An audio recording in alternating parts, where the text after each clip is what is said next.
हिमाचल प्रदेश सरकार में जो हम विभिन्न विकास के प्रोजेक्ट स्वीकृत करते हैं, उसके बाद उनको बनाने के लिए जो प्रक्रिया होती है, उसमें सबसे महत्वपूर्ण एक पहलू फॉरेस्ट क्लियरेंस का होता है। कोई भी प्रोजेक्ट हम बजट प्रोविज़न कर लें, टेंडर की प्रोसेस भी कर लें, लेकिन उसके बावजूद फॉरेस्ट की जो क्लियरेंसेस जब तक फाइनल नहीं हो पाती है सरकारी ज़मीन पर,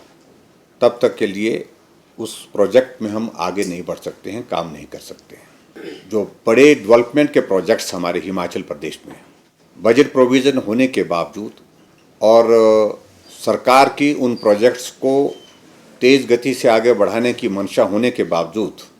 उन प्रोजेक्ट्स में विलंब का कारण फॉरेस्ट क्लियरेंसेस रहा है। ये फॉरेस्ट क्लियरेंस के जो प्रोसेस है, चाहे वो एफसीए का है चाहे वो एफआरए का है, उन दोनों विषय में अपनी बात कह करके सुप्रीम कोर्ट से इस परिस्थिति में सफल हुए कि हिमाचल प्रदेश से संबंधित जितने भी प्रोजेक्ट्स होंगे उनकी फॉरेस्ट क्लियरेंसेस, चाहे वो एफसीए की है चाहे एफआरए की है, वो सुप्रीम कोर्ट की अनुमति के बाद ही होंगी। मार्च 2019 के बाद एफसीए एफआरए की स्वीकृतियाँ जो है हमको हिमाचल प्रदेश को प्राप्त नहीं हो पा रही थी, और उसकी वजह ये थी कि एक तो कोविड का इम्पैक्ट आया, कोर्ट नहीं बैठा, और उसके बाद कोर्ट ने जब वर्चुअली काम करना शुरू किया तो उस परिस्थिति में जिस प्रकार से हमको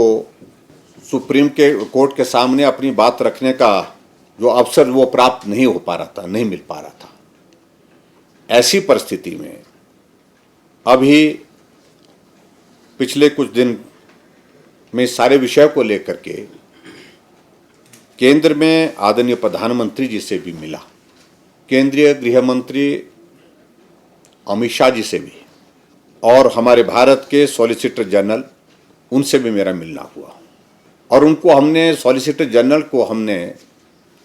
हिमाचल प्रदेश सरकार की ओर से इस मामले को, फॉरेस्ट की क्लियरेंसेस के जो मामले हैं, उन मामलों को पैरवी करने के लिए अधिकृत रूप से सरकार से अनुमति दी। बहुत लंबी मीटिंग होने के बाद, डिटेल में डिस्कशन होने के बाद मुझे इस बात की प्रसन्नता है कि अभी सुप्रीम कोर्ट में जो हमारी 605 परियोजनाएं जो एफसीए और एफआरए के लिए लंबित थी, उन पर बहुत डिटेल डिस्कशन हुआ, बहस हुई, और अंततः सुप्रीम कोर्ट ने इन 605 परियोजनाओं के लिए एफसीए और एफआरए की स्वीकृतियां प्राप्त की हैं। और मैं इस बात के लिए सुप्रीम कोर्ट का भी आभार व्यक्त करना चाहूँगा, क्योंकि हमने इस बात को बहुत प्रमुखता से रखा कि ऐसे में हम विकास करेंगे कैसे। हमारे हाइडल प्रोजेक्ट्स के काम रुके पड़े हैं, सड़कों के काम रुके पड़े हैं, हॉस्पिटल के बिल्डिंग्स, स्कूल की बिल्डिंग्स, और उसके साथ साथ में जो डेवलपमेंट के लिए बहुत आवश्यक हैं, एक नहीं अनेकों प्रोजेक्ट इस प्रकार से रुके हैं। और अभी जो 138 परियोजनाओं की जो एफसीए की, मैं एफसीए का ही जिक्र कर रहा हूँ, एफआरए अलग चीज़ है,